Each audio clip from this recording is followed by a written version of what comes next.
Peace to the family, peace to the alliance, peace to the gods, peace to the gods. Family, feel good out here, family. I know y'all feeling the energy. I know y'all feeling the ha, ha, ha. I know y'all feeling the roar. I know y'all feeling my vibrations, family. I know y'all feeling my frequency, family.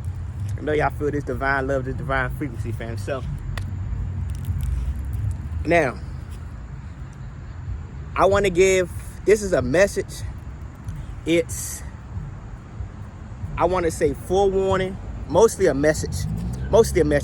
You know, for my brothers and sisters, you know, that are on their journey, who still trying to figure out themselves, but they are aware that they want to make this conscious change of their life. They are aware of the growth and things they have to release out their life to step into their higher self, right? And this is like me wanting to give a message to my family and also share what I've been through in my journey and things I have learned in my journey, right?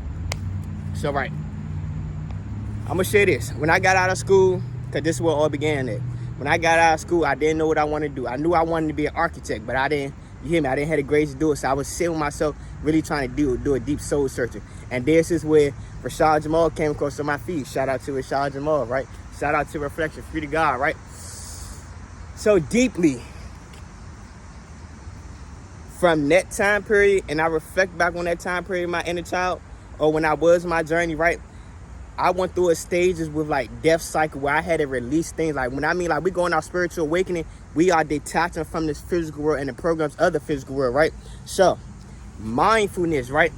Me on my journey, I didn't have no one telling me like certain things I could have avoided. Like on my spiritual journey, I threw away a lot of my clothes. I threw away shoes and all that. Like mind, this is me detaching from the material world. This is me detached from the material world in my own way. We have freedom of expression. So me, that was my way of freedom of expression. I'm getting rid of this because I no longer need this. I know we gods. We should be able to walk out here, you hear me? Carbonated, charge the fuck up, you hear me? We should be able to walk and be all things tough. And I know clothes lower our frequency, right? And it's all about like that perception, like how the word, like you gotta have this clothes, you gotta have this, you gotta have this, you gotta get the fly clothes, you gotta get the fly shoes. That's what my mind was releasing. It wasn't the clothes I was releasing. It was releasing that program. It was like, oh, you got to have Gucci. You got to have the newest updated shoes. Because that's how I grew up in the household. You got to have the fly shoes. That's how we are as a culture, as black people. We got to have the fly shoes. We got to have the name brand and shit like that, right? So that was my soul throwing away everything. Spirit stripping me of everything so I can find myself. So let me give y'all the deep esoteric of it, right? Anubis, right? I was reflecting to one of the brothers, right? Right? Anubis. We know Anubis is the god of mummification and the guardian of the underworld, right? God of mummification and the guardian of the underworld, right? So, how Anubis, he bandaged the soul, the body up. So right there, right? Anubis, he bandaged Osiris' body up, right? He bandaged his body up. This is preserving the body, right? You know how when you break a leg or you break an arm, they gotta put caster on your arm. The reason why they put that caster on your arm so your body can naturally, the minerals of your body, the blood flow, everything can flow back into alignment. So putting the caster on your arm or being mummified, it aligns your body back. So it's like preserving the blood within, so your blood won't just flow. Like it's tightening up your blood vessels, so your blood is healing. So once you actually clean your body out, feed your blood, feed your body the correct thing, your blood can flow properly. Your blood gets the nutrients to heal itself, right? So being mummified, it's like, okay, I'm wrapping the body up so the blood can heal itself. Now, going into the underworld, because when you get mummified, you're taking a trip. It's like when you get on psychedelics, you take a spiritual trip. That's the same thing, like your body is being mummified because you about to take a trip into the underworld. And Anubis being the god of mummification and the guardian of the underworld, you are detaching from your physical avatar. And you are going within the journey. So look how when you go on your spiritual awakening, right?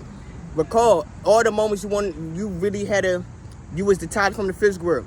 You just basically what you're doing. You're being mummified. You taking a step back from the physical world, and I'm going for myself, right? So being mummified is like you taking a step back from all the material shit, all the physical shit, and you going for your soul. And in movies, they put it like this: like when you walk in, or this, you have the seeker and you have the person who's guiding the seeker, right? You know how in movies and stuff, you see a lake, a river, a fog, and that's that one dude that one craftsman in the boat, and you gotta get in the boat as he journey you across the waters, right? That's what Anubis does. Anubis journey you across the water. So you been journeying across the waters. You are recollecting and reconciling with yourself and all the things that you have done before you go into Thoth and Ma'at and getting your heart weight as light as a feather, right? And you know, and going the journey, so going to your spiritual way, you're not moving how the physical world wants you to move. That's what you detach it from. You detach it from how the physical world wants you to move. So now you finding out the things that brings your soul fulfillment. You finding out past lives connection and healing from past life connection, cutting cords and stuff, and finding your purpose of this lifetime and coming into in this lifetime, right? So mind you, like, I'm gonna speak on and give y'all my behalf of it, right? So knowing that I had one to journey, so it's like coming back and knowing that like when you after you go to journey so and you awaken, you get resurrected by you know, Thoth speaks the words imagine to your body, into your etheric body. So therefore you go back into your physical body. You know how Dr. Strange, he puts this astral body out of his physical body. It's like that. You go deep within your astral bodies to heal while your physical body is being preserved and mummified, right? So now you in the journey, so Anubis is guiding you through the things that you got to work through. Like, so now going to Thoth and Ma'at, is your heart as light as a feather. So once your heart is light as a feather, because you journey through this journey with Anubis, the see the things that you need to heal, and you doing the healing. So now you made it to Thoth and Ma'at. Is your heart as light as a feather?